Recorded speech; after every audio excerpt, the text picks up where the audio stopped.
Hello, and welcome to another episode of Defining Your Brand podcast. Today on the podcast, I have Cameron and Lexi Cathcart. These two are in the real estate industry, and what's funny is I can never seem to understand how this industry works, but somehow they broke it down in a way that is so simple and made me excited about learning more about it. So I hope that you enjoy this interview with these two. If you guys are good, I'll just jump right into the conversation. So Cameron, I've known you both for a very long time, but I knew you more personally. Lexi, I don't know that I've ever met you really. I know. I don't think we've actually met in person. Really? Yeah. I've always knew of you. Yeah. Same. Yeah. Sorry, I didn't introduce you. Hey, that's okay. So yeah, I've known you guys for a very long time, but I feel like there's so much that I don't know because the very predominant part of your years I have not been a part of, and so I've kind of seen it from a distance, which is part of the reason I wanted to talk to you guys, because it seems like you're doing really cool things, and kind of, since I met you, you've had a family and you moved away and then you moved back, and so a lot's happened. Yeah. So tell me a little bit, like, you have how many kids now? We've got 2 girls. Oh, wow. Our oldest, Riley, she is 2 years old. And then we have Callie, who is 8 months old. Oh, wow. And they have so much personality. They're so much fun. Yeah. Yeah, we love every spare second that we get to spend with them is a lot of fun. That's awesome. They're great. Yeah, it's been wild having 2 kids, especially I've never imagined it, but then having a 2-year-old and an 8-month-old at the same time is something. That's a game changer, going really from 1 to 2. Yeah, I can imagine, and that close together too. Yep. They're 18 months apart. So yeah. Then you see parents with like 3, 4, 5 kids. Like, I have no idea. How do they do it? I don't even know. We don't know how we're getting by right now. So it's funny, like, because I kind of have that feeling as someone who doesn't have children to be like, why aren't they answering me, or why are they this or that? And then you see it firsthand. You're like, oh yeah, I'm sorry. You're doing the best you can. So yeah, more power to you. I mean, and you are building a business as you build a family. Yeah, exactly. We actually we bought our first like rental property, which was kind of the start of our business. Yeah. While we were at the hospital with Callie. Oh my gosh. Callie. Like I remember sitting on the couch next to Lexi in the hospital room. And he was looking at houses. That's funny. Like right after Callie was born. Yeah. That's funny. Yeah.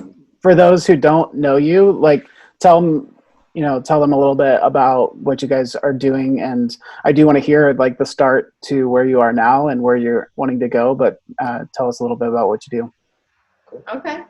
So we kind of started our real estate business back in Denver, Colorado. We did kind of a live-in flip, and it got us hooked on real estate. Yeah. Because when we bought the house in Colorado, the market was pretty hot, but when we sold, it had already made so much money in equity for us. So we sold that first house that it was a live-in flip for us. Yeah. We lived there for how long? We bought it in 2015. So we lived there for 4 years, but it was, the market in Colorado was going crazy the 4 years that we lived there. And so every year we'd look at like what our house was worth at the end of the year. I'm like, this made more money in appreciation than we made in our jobs. It was crazy. Yes. And then we had friends at the church that I worked at a church out there. And we had some friends that worked at that church who they had some real estate stuff going on where they would, in Denver, because it was such a hot market, they would rent out houses by the room and rent a room out for $1,000. And if it was 4 rooms, they'd rent out a house for $4,000 a month, where they were just making all types of money on that. And so seeing that, and then one of our best friends, he flipped a house out there. I think he bought it for I think like 330 or something like that. And probably shouldn't say these numbers. He made a lot of money. He made a lot of money. Yeah. So he flipped a house out there and made quite a bit of money. And so we were around it in Colorado. And so we're like, we want to get into real estate. And do this on a more full-time level. Mm-hmm. And so that's what we did when we moved. Full-time, right? I mean, Yeah, exactly. Yeah. Oh, yeah. That's my full-time job. It's Mm-hmm. what I do 40 hours a week, is work on houses, look for deals, that type of stuff. Yeah. So. And honestly, while we were in Colorado, we knew that we wanted to get into real estate. It was just so expensive out there that we couldn't feasibly make it. And so we started just learning the ropes. There's a couple podcasts that we would listen to daily, and I read every book that you could on real estate and how to build wealth through real estate. And it was almost, I didn't know at the time, I just was really interested in it, but we were preparing for kind of right now. Yeah. To where we're at. So there was probably a 2-3 year period where we learned. And then all of a sudden, 6-7 months ago, we bought our first house and kind of like just taken off. So how long was that, would you say, was that learning experience before you started? Years. Yeah. Like, Wow. 3 years. Probably 3 years. And we weren't necessarily learning to start a business at the time. We were just learning because it fascinated us, because we were making money on our house. I saw friends that were making money. I was like, this is fascinating. At some point it would be cool to do this as a side hustle and kind of just buy another house and rent it out and build up some equity in that house and gain appreciation on that house. But it was never supposed to be our full-time jobs. Right. And then I started doing this. I started analyzing properties. On one of the books that I read about it, I was like, just analyze properties every day. So every day I'd wake up, and that was kind of one of the rhythms, is I'd just sit down and I would take 2 properties off of Zillow and I would run numbers on it and see, all right, it's going to cost this much to fix up. It'll rent out for this much. Taxes are going to be this much. Vacancy cap. They're all these numbers, and this is how much I have cash flow on it. And so I started doing that every day, just for fun. It just fascinated. And to me, I was like, we're going to live in Colorado for the rest of our lives. So this is really just fun because we're never going to be able to can't afford anything here.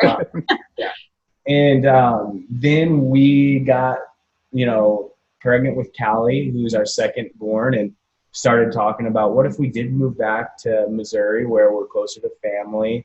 And I am working at Two Rivers as well. And so had a kind of cool conversations with my dad about coming back, and Two Rivers is doing some amazing things and getting to be a part of that. And so we just started that conversation. And through that, we were like, well, if we do move back there, we can start investing in real estate a little bit more. We can start, because the money here, a $70,000 house here is a $400,000 house in Denver. So, so when we moved back, we just decided to go for it. Yeah, it's crazy. People always ask me what are my favorite places, and I'm like, or where can you see yourself moving? And I'm like, if money weren't an option, it would be California or Colorado, but those are like the 2 most expensive places to live. Yeah, we love Denver. I mean, Denver's it's the greatest place in the world to me. Yeah. And we meet people all the time that could live anywhere in the world, that had as much money as they could have to be able to live literally anywhere. And they decided, we're going to live in Denver, Colorado. It's just an amazing climate, people, city. It's got everything. So we love Denver. I've been out there many times. I love the whole state, but it's amazing city and awesome people too. Yeah, great people. We had great friends out there. Miss it a lot, but also happy to be home. This is home. St. Charles is home. So happy to do that. For sure. So I'm curious. Several things. I've watched a little bit of what you do. It seems like you're very involved in the process. I see so many people that will have a property, just throw it up and then put anyone in there. But it seems like you have like a very involved process as far as like who you're putting in there. And I've even seen you like on your Instagram, like break down numbers and things that Yeah. I would never even think of. But I'd love to like hear like what your process is and all of that. Cool. I'll start with kind of the buying numbers, and Lexi takes care of kind of the rehab and getting renters. Yeah. Mhm. So buying wise, what we look for, and this might bore some people, so I'm sorry if it does, but what we look for is we're trying to buy at a discount, obviously. And so we're buying, the goal is to buy at about 75% of what I think the house is worth minus repairs. So if a house is going to cost $15,000 in repairs and it's worth, after it's fixed up, $100,000, I would want to buy it for $60,000. So it's like 75%. So this would be 75,000 minus the 15 in repairs. So I'd want to buy it for $60,000. And so, so that's kind of the first step in the process, is just walking through a house, figuring out how much is it going to cost for me to fix this house up, and then how much should I offer on it. So we bought a house. I think we signed the contract yesterday on a house that we did that, and walked through it, added up repairs. I think it was like $16,000 in repairs. We paid $67,000 for it. And so, so that's the first step process. And then there's a lot of other numbers that go into it, of like how much is a renter going to pay for it. Our goal is, and this is a little bit more in depth, but we try and refinance out of every property. And so that's why that 75% number is so important. So like whenever we get done fixing up a property, you know, and so we're all in, like that first property, it's $15,000 in repairs. I said it was 75, you know, I thought it was worth $100,000. So we're all in at 75. So I can actually take that property to a bank and say, hey, I have this property sitting here. It's worth $100,000. They'll send an appraiser out. The appraiser will walk through it. We'll decide what it's worth. But if we're right in our calculations before we ever buy the property, they'll come back and say, yeah, it's worth $105,000. And the bank will say, well, we'll give you 75% of whatever the appraised value is. And so we'll literally be able to buy a property and then refinance out of it and own that property for completely free. That's amazing. Yeah, it really is. Like a quick breakdown of a property that we just did. You know, we bought it at $67,000. We put $25,000 or so into it, and so we were all in at $94,000. We got it appraised at $145,000, and so the bank actually gave us a loan for $108,000 on it. So we owned the property for free. That's amazing. $13,000, and then we put a renter in there that's going to cash flow about $250 a month. So, it's a pretty amazing process that I didn't even know it really existed in the real estate world. I just thought you bought a house, the renter pays more than your mortgage, money, but there's so much more to it, and we're still learning way more. We've been doing it for 6-7 months. So like we still have so much to learn, and but so far it's just been mind-boggling how you can build wealth. And there's real financial freedom that can be built. So That's I love the day-to-day side of stuff. Cam is so good at the number crunching and finding the deals, and I'm really glad that he's good at that, because it doesn't interest me. I like hearing about it and I understand it, but I so love the details of getting in there and thinking about, okay, who am I going to call to do the paint, the floors, the whatever? When are they going to come? Can I coordinate my schedule to be there and watch everything that they're doing? Which is important. Yes. So I love being there. I love the hands-on work. I can't help it. I've tried to be more hands-off and I can't. Before this, I was a barber for 7 years. So I love working with my hands. I love being creative. I like making things look pretty. So that's kind of where I come in. He's so good at numbers, analyzing, finding deals. I love managing the rehab and then getting a renter in there. Yeah. I mean, that seems like the perfect pairing to Yeah. have both It's sides of that. to where we both complement each other, and Yep. I'm able to do a lot of my work because I still work a full-time job. This is Lexi kind of works a full-time job with the business. I still work a full-time job at the church. So usually in the mornings before I go into work, or sometimes late at night once we put the kids down, I can analyze properties at any time of the day, and Right. so I kind of can do my work outside of typical work hours, and so we complement each other well. And then one of both of our favorite parts is taking houses that are pretty ran down, pretty decrepit, because those are the kind of houses we're buying, and be able to make them beautiful. Yeah, We it love feels that. so good at the end of a project to be able to look at, oh my goodness, this property was in rough shape. And then to be able to see after of like, wow, I did something for the community. We made the outside look good, the neighborhood feel good. Right. And then, as well as the inside, providing a really good place for somebody to live. That there's purpose behind it. Yeah, at most of our houses, as we're renovating them, neighbors come up and thank us for what we're doing in the community. That's the cool part, we're taking, again, a house that's been run down and fixing it up and making it, we're putting in a good tenant in place. She screens the tenants, make sure that they're good people, they're going to pay, that, they're going to take care of the house. And so we're just adding value to the community and value to, with the people around the house, we're adding value to their homes, because this home that was an eyesore in the neighborhood that all of a sudden is not one of the nicer homes in the neighborhood. So it adds value to everybody around. So we've had multiple people come up and just thank us for what we're doing in the community, which is really, really cool. We've really enjoyed that part of it. Yeah. Well, I'd love to hear the process of so speaking of which, I actually just talked to a friend earlier today, and she had her own home, but she moved away, and so she rented it out, but she did not know the people that were in her home. Someone else found them, and it ended very poorly. I will just leave it at that. So I'm definitely curious, for other people that are interested in this, or are not even necessarily what you're doing, but are looking for renters for, their home.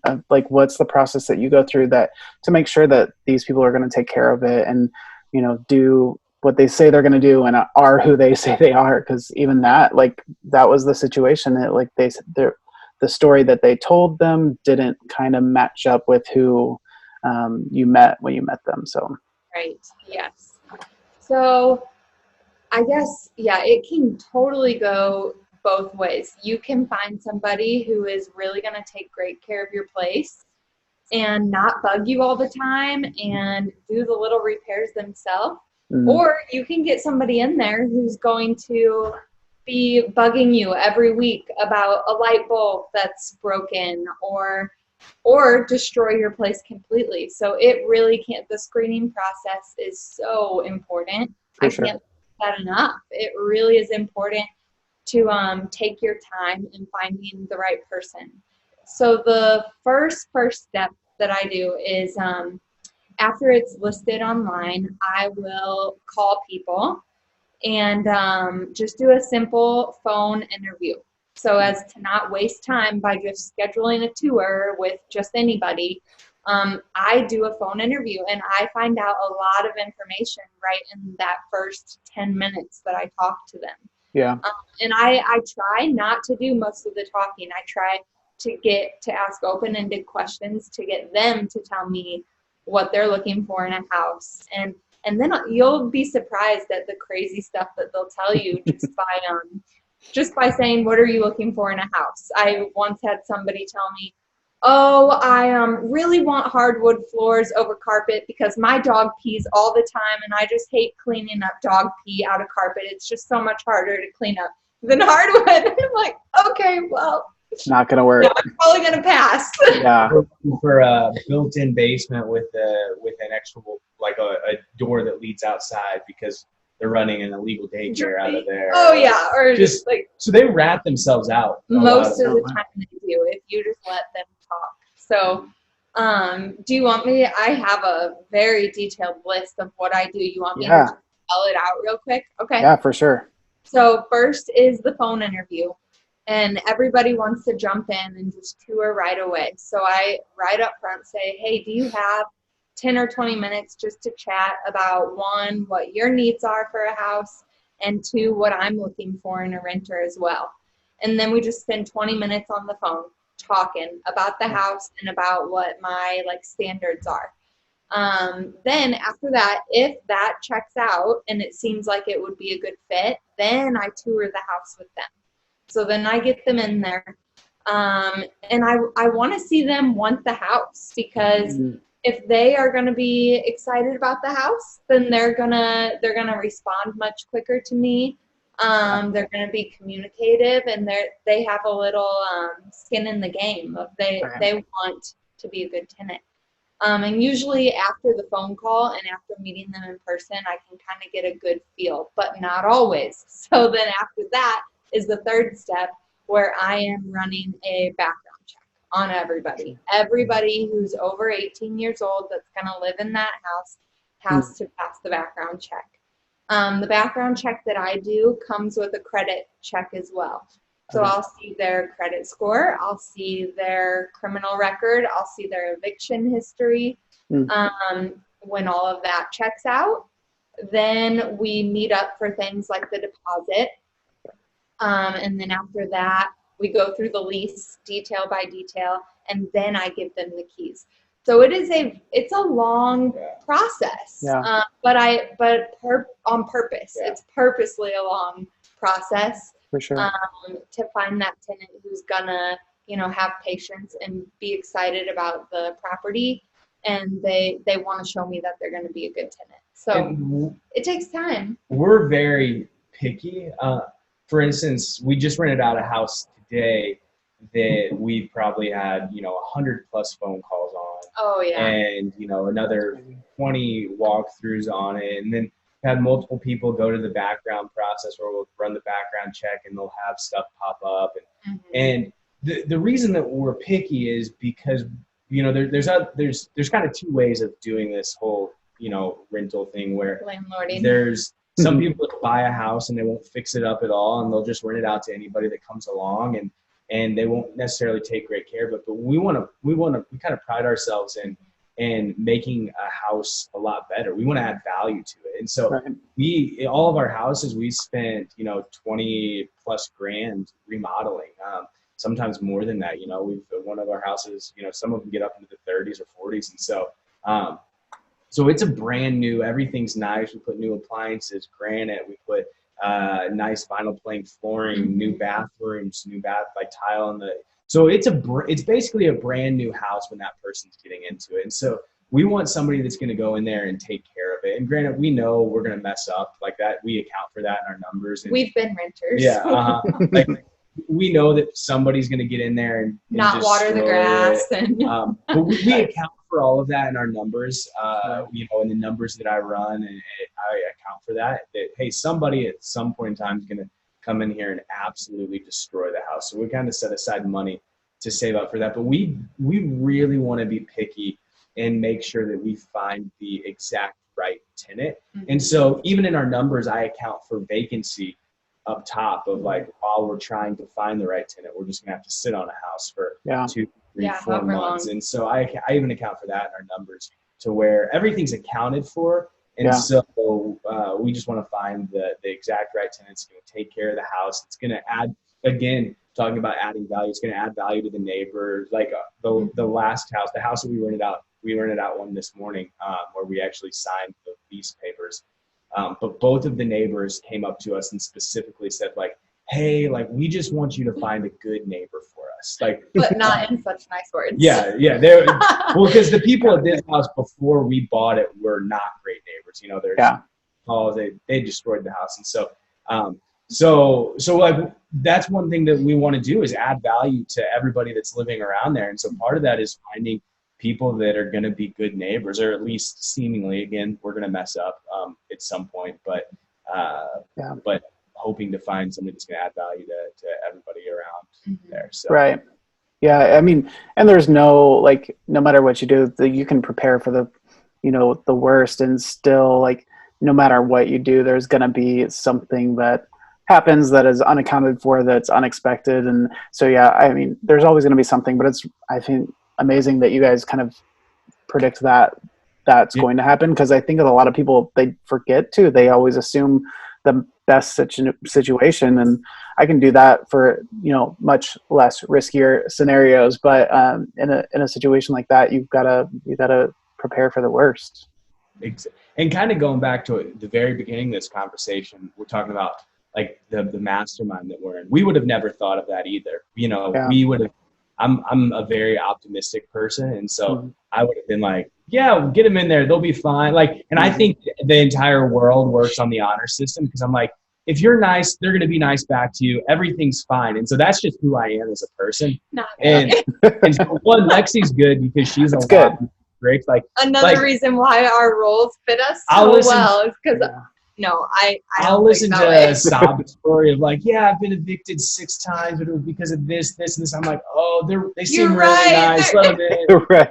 They need a place to stay. I'm just I'm an optimist, and so I will always give people the benefit of the doubt, which is great. But at the same time, sometimes you have to be wise, and so it's good to have Lexi and have other people that have done it before to be like, hey, you probably shouldn't do this, you know. So that it helps to have people that have done it and know a lot more than I do. I mean, I can resonate with that a little bit, because as much as of a skeptic I am, I'm also probably more of a dreamer. So sometimes I'm like, this is going to be amazing, and then I just like don't account for the reality that's going to set in. So like anytime someone is like, have you considered this? I'm like, you're just being negative, man. Like, are you an Enneagram guy at all? No, like, so I want to like it. I just don't understand it. Sure. Did you take the test? Yeah, I still don't know. And people told me that they didn't think my results were mine. So I'm on the Enneagram, I'm a 7, which is like optimist, enthusiastic. And so, but like when it comes to real estate, that's exactly what I am. Like that's why I have to do the numbers, is because if I don't analyze a deal to a T, I will be so optimistic about it. Like I'm like, let's buy this house, let's buy this. And even right now, like what we're doing, we're still buying with everything that's going on. I think it could help us. It could also be not so helpful, because we bought 8 houses in 6 months. Like people don't really do real estate. And we don't, it's not like we were given a bunch of money to go buy houses. We're just, there's a little bit of optimism in that, of like, we're taking a pretty big risk here. I'm hoping it pays off. I'm believing that it will, but that's also just being the optimist. And Lexi, fortunately on this is all in with me. Yeah, and, I am. So that's good. It's worked so far, it's worked so far. So hey, it seems like things are going well. Yeah, it has to this point, who knows though, I could be calling you in a month and asking if your parents have another bedroom in the basement they've got plenty of rooms. Exactly. Come on. Tell me, so like obviously the current situation that we're in is very different than what we're used to, but it seems like I know a lot of people in the real estate industry, and it seems like things are actually going really well in the real estate industry, like all things considered. Like, what's your experience with what's currently happening? So, so for us, and again, this is me being optimistic, but I actually, being again part of that mastermind where there's people that are literally hearing from some of the top economists in the world. You're going to see it hit real estate, but it's going to be on a very small level, and it's going to hit real estate after it hits everything else. Because after 2009, there were so many things set up to protect real estate, because 2009, it was because of real estate. And so now people that are buying houses have good jobs. People that are buying houses, they're not buying a $500,000 house and making $20,000 a year. It's just, that's not happening anymore. And so, so you're not going to see a crash in real estate like you did in 2009, where you saw literally real estate prices drop 30, 40, some places 50%. And then we're also protecting ourselves by buying in kind of that first time homeowners range where, the most expensive house that we've done was $220,000, but most of the houses we're doing are between, $70 to $150,000. And so that's the area that even in 2009, it didn't really get hit that bad Right. with prices. And then the rental market, I don't think you're going to see that get touched at all. And that's really where we want to focus is the rental market, because we think that's the best place to, we've flipped 2 homes in the last 6 months, but we really want to focus on the rental market and just building that long-term residual income. And so I don't think the rental market's going to be affected that much at all. And so we're continuing to buy, and a lot of the people in our circle is continuing to buy. There's some people that have backed off. Really, I believe right now is going to be a really good time, because there are some people that are scared to buy just because of everything that's going on. And so I'm seeing a lot more deals pop up because there's not as many buyers out there. And so I'm seeing deals pop up left and right where I'm like, man, I wish I had seen this a couple months ago. If I wish I had a lot more money so I could be picking up a lot more. Right. So well, I can see what you're doing being so important too, because literally by doing what you're doing, you're keeping the market alive, Mm-hmm. So it seems really important right now. Yeah. And not trying to start anything, create, but there's been, especially with what's happening right now, I don't know if you've seen on the news or there's been a lot of people that are kind of hating on landlords and people that kind of do what we do. And I think the exact opposite, kind of what you just said, of we're stimulating the economy. For every house, we're probably hiring 30 plus people that are in and out of that house to, from the person that we're buying the house from the lender, from the appraiser, from the electrician, the plumbers. We have a crew that lays floors, from the painters. There's so much. And then on top of that, again, one of our big things, adding value to the community around, we're taking a house with. So it's super rewarding in that. And then also, like you just said, there's a lot of it that we are somewhat stimulating the economy right now, and there's kind of a lot going on in the economy. So that's awesome. I didn't even think about that, but I'm sure as everybody's downsizing right now, that they're actually looking for places to rent over places to live too. Yeah. People's leases are still ending. People are still wanting to either, what you said, downsize, or on the opposite side, upgrade. Mm-hmm. So people are still looking for housing. I've had just as much interest as ever in renters as I did before. So I haven't seen that slow down really at all. Mm-hmm. Yeah. That's cool. It's been really, we haven't seen anything. I'm hoping that it continues that way. I think we'll see kind of the effects of everything that's happening right now in 2, 3, 4 months. And so who knows what's going to happen, but right now everything's kind of still moving along and running pretty smoothly. That's and cool.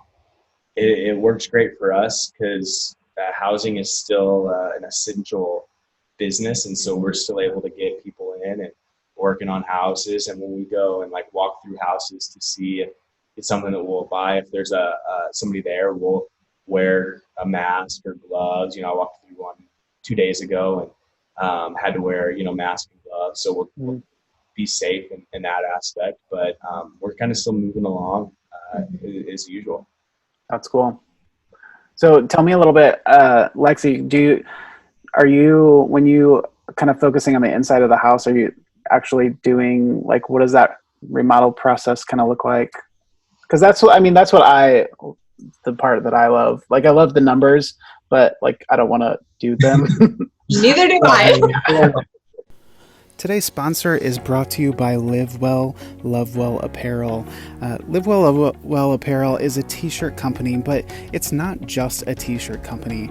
How many times have you bought a t-shirt and that you've loved, but it's actually not doing anything other than just being an extra t-shirt in your closet. How many of you have bought something to support a cause or support an organization, and you bought something, but it may be something that you never wear or never really cared about? Live Well, Love Well Apparel is changing that. So how it's doing that is that it is designing t-shirts that you actually want to wear. This material is soft, it's got tri-blend material, it's comfortable, and it's just an amazing t-shirt and something that, like I said, you want to wear and want to pair with other things in your closet. And not only that, but it's a company that gives back. So this company right now is donating the proceeds to No Kid Hungry. No Kid Hungry is an organization that helps kids that may not have access to food at home. So when they go to school, that they have a meal that's provided for them. Right now in this pandemic, though, kids don't have that opportunity. They're not at school where school lunches are provided. So No Kid Hungry is making sure that these kids that normally have food provided for them still have a meal. So go check out Live Well, Love Well Apparel by going to lwlwapparel.com. Yeah. Okay, here's what happens. Yeah. Cameron gives me a number. Got and it. I like, pray, Cameron, give me a high number, give me a high number. And then I'll kind of walk through the house and see what needs the most attention. Yeah. And I'll write down everything that I see, anything. If the windows need to be changed, if the flooring and paint usually are always going to happen. Those are top priority, and they change your house so much. But anyway, I'll write down my whole list. And then I'll kind of go home and just sort through, okay, that number that Cam gave me of the amount that we have to rehab, what can be done, and anything that falls below that line doesn't get done pretty much. So, gets done very affordably. Right. So I'll hire out what I can, and then I'll do what I can. So every house is different. Every house is going to have different square footage for the amount of flooring that we need. So yeah, I'll get my number in mind, and then I'll have people subcontractors in to give me bids on stuff. I usually like to get 2 or 3 bids for each project that I'm looking to have done. And the cheapest is not always the best. Sometimes I kind of like that middle range. A lot of times is what works best for us. Yeah. Somebody that's going to be reliable is a big deal, and somebody that's going to not keep upcharging me for things, stay true to their bid number, and get it done in time. Yeah. So when looking at subcontractors, those are the 3 things that I stress. I want to know if they're going to be reliable. I want to know if they're going to stay on time. And I want to know if they're going to stay on budget.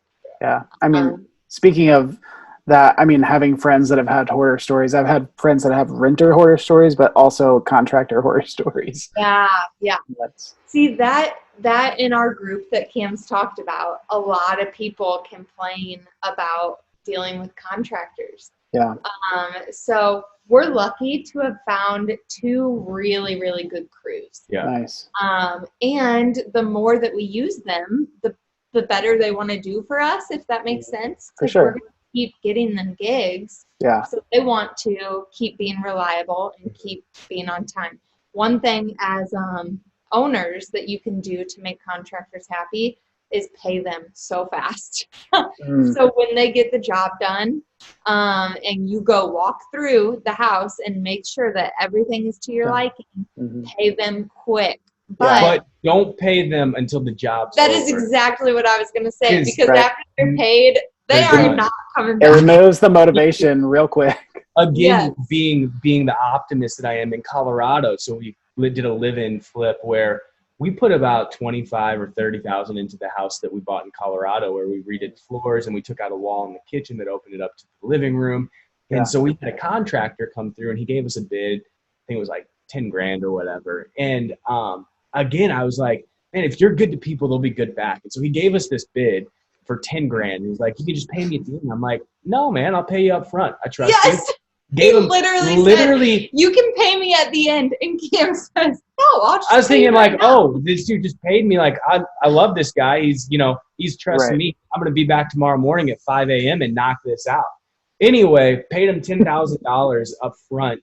And 4 months later, he was still, finally, I had to give him a call and say, hey, I'm going to take you to what? Small claims. Yeah. Because you're just not doing the job. But it was me just being an idiot and being an optimist and thinking learning as you go. Exactly. Yeah. So now we've learned, like, we're gonna pay the second they're done. We're not gonna they're gonna be done in 3 months later, give them a check, but we're gonna wait till they're done to pay them. Mm-hmm. So we'll pay for materials up front, but we're not paying for any labor until the job's done. Right. Yeah. And now that we've kind of built that relationship with these 2 crews that we have, that process is so much smoother than the first time. The first time we both kind of were a little hesitant of like, okay, do we trust each other? I don't know. Let's figure this out. But now that we've done business with them, it's much smoother. They know that they're going to get paid, and I know I'm going to get good work. Yeah. So that process gets easier the longer that you work with somebody, I guess. For More sure. trust is built. Yeah. For sure. Awesome. Well, what's the future look like as you're kind of moving forward with this business? I mean, it seems you're new to it, but you seem like you've done a lot in the short amount of time that you've been doing it. Yeah. So we got big goals. Yeah, our original goal, and even with everything that's going on, we're still gonna shoot for this goal. Our goal was to buy 20 homes in 2020. And so we're close to that. I think we did buy 2 homes in 2019. So we're at 6 homes right now that we've bought in 2020. Mm-hmm. And so what are we in the middle of April? So we're a little bit behind on that goal, but we're hoping to buy 20 homes in 2020. And That's awesome. My goal, the 5-year goal, is to have 100 homes. Wow. 100 homes. And so that's our 5-year goal. We're going to shoot at that. Kind of everything right now that we're doing is we're just reinvesting it back into the business. So we're not taking the paycheck. On our flips, we've just put the money right back into the business. On the houses that we are renting out, we're putting it right back into the business. So we're just going to, we've kind of decided we're going to live 5 years in, not poverty, but 5 years of just living way conservatively. Yeah, exactly. Yes. As conservatively as possible. And keep driving the Toyota Corolla. Yeah, I hate that car. It makes a squeaking noise every time I turn it on for about 45 minutes.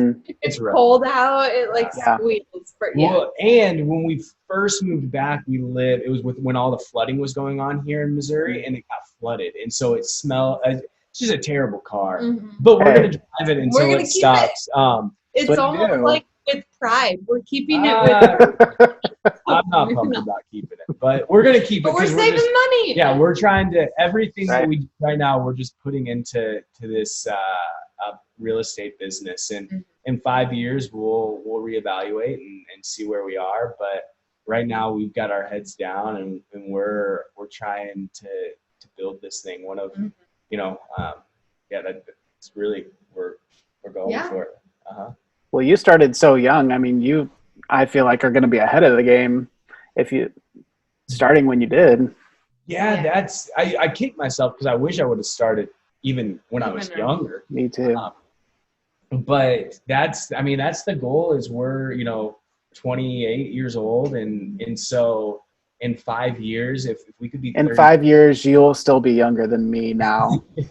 So put it in perspective. So that's kind of one of the goals is in 5 years, if we're 33 years old and we have our kids, and if we do hit the goal that we've set, we not that we would, but the goal would be to be able to have quite a bit of financial freedom, to be able to travel, to be able to work when we want. You obviously would still work and grow the business and focus on that, but it would be more, we kind of set 5 years aside where we're going to grind, we're going to hustle, we're going to do everything that we can.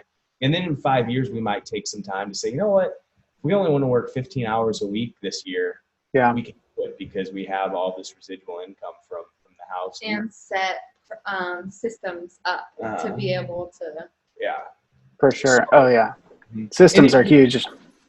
Yeah. Yes. And in all of our numbers that I do on every house, I account for like, hey, eventually we're going to hire a property manager, and eventually we're going to hire a full-time maintenance guy who's just going to do house calls when somebody needs a light change or when a window. So I've set that aside in every house. So when we're at about 50 homes, we'll be able to hire, a couple people on full-time. And so we're, 1/5 the way there, close to 1/5 the way there. And so gotta start somewhere. Yeah. And so that we're accounting for those numbers to where when we get to 100 homes, if we've done everything right, we'll literally be able to hand it off to our property management team and to our maintenance, not even about it. Because that's kind of the goal is to not have to think about it. We still will because we love it and we're passionate about it, but to be able to say, hey, we want to go spend, a couple weeks in Colorado visiting friends, or we want to go spend, we Airbnb a house down on Table Rock. We want to go spend a couple weeks here, just whatever we want to do. So that's kind of the goal. Nice. Well, tell people that want to follow your journey and what you're doing, tell them where can they find you online? You're on social media, right? Instagram? Yes. Our Instagram is Cam.Lexi houses. Yeah. And that's where we post the most, but also Facebook as well. But it's just Cameron Cathcart and Lexi Cathcart on Facebook. Yep. But we'll post everything on that account. We're actually kind of trying to build that account right now where we just want to let people in on our real estate journey, but also we believe in what we're doing and we want to see other people, if they want any tips, any pointers, any help, we're more than happy to help. I'm more than happy to, I've been doing it for 7 months, so I can't offer a ton of advice, but as much as I can, I'd love to help anybody out just because I believe in it, and I think it's a great way to start building wealth. And so Cam.Lexi.houses, and we're posting the renovation, we post how we break down numbers. I've got we just made a video of kind of the walkthrough on a house that we just bought yesterday. I walked through it. Here's what needs to be done. Here's the, what I was telling you earlier. Here's the price we need to offer to get it at. And so, yeah, it's definitely a fun process and kind of something that we're trying to build on social media. Just build that up as well. I love that you're sharing all that information because I feel like I see people that do this business, but I don't see a lot of people that share the actual behind the scenes and what does it look like in the process other than the actual just fix up the home, Right. So, yeah. And that's something that's weird for us is it's weird sharing numbers because numbers are personal or it's just something. And so but one of the things that helped me get started was, you'd see all these people that would flip a house and here's before and here's the after, but what are the numbers? How do you do that? I need to know what the numbers are, not just a generic we did it. I need to know numbers. And so that's one thing that I because I want to be as helpful as possible. We in most of I think all of our houses that we post on there, we've included hey, here's how much we bought it for. Here's the rehab. Here's what we sold it for. Got it appraised at. Here's what we're renting it at. And so we've shared numbers on there as well. So, I think that's so helpful because I feel like for someone for me that's never done something like that, it just seems so unattainable when someone just says, here's this amazing house that we took from nothing to this wonderful thing, and you're like, well, I could never do that. But even the way you explained it earlier on, just it seems more attainable to the average person. Oh, that's what's mind-boggling about it. And again, like I said, hit us up on our Instagram or something if you want to know more. But literally anybody can do this. All you have to do is be able to take a risk and bet on yourself and say, you know what, I'm going to believe in myself. We're going to do this. So you have to be able to bet on yourself is number one But really, that's it. I granted, you can lose money, so I'm not trying, but it's so easy. Like there's so many ways to get lending. Like the buddy that I told you about who's made $2 million in 2 years by doing this, he never spent a penny of his own money. Because there's these things called hard money lenders that will lend you money to flip the house. And then when you go to the bank will loan you the money on the house that you use to pay off the hard money lender, and you literally own this house without spending anything of your own money. It's amazing. And then you've got this house that's going to gain appreciation. You're going to have a renter in and make cash flow on it. And and then in 20 years, it's going to be paid off. And so it's amazing that it's something I never realized that you could do, but it's attainable for anybody. I think another part that is very important is to be adaptable and really learn from mistakes, because it's been a learning curve. We haven't always known what we're doing, but we ask a lot what questions. It's great too because we haven't gotten any fights at all. No, never. We all agree on paint color and what we should spend money on. We all agree. I hear you. But yeah, being adaptable, because I laugh at myself a lot for making stupid mistakes. And I just never make that mistake again. Like learn from your mistakes and adapt and do what you got to do.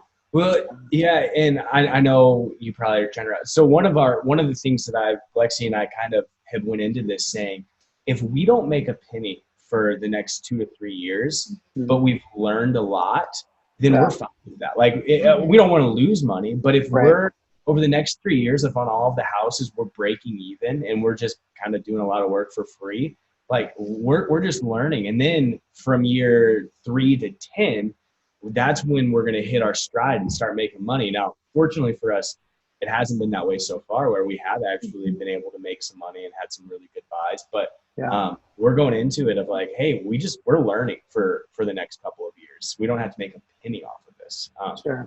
And so that was one of the thoughts in our mind. And I think that's what has allowed us to be so aggressive is a lot of the deals that I analyze, granted, I do want to make money as anybody would, but a lot of deals that I analyze, I'm like, if everything goes wrong, could we still just break even? And if that's the case, I'm like, well, let's do it. We're going to learn. Right. You know? So, that's like the best of the worst case scenario.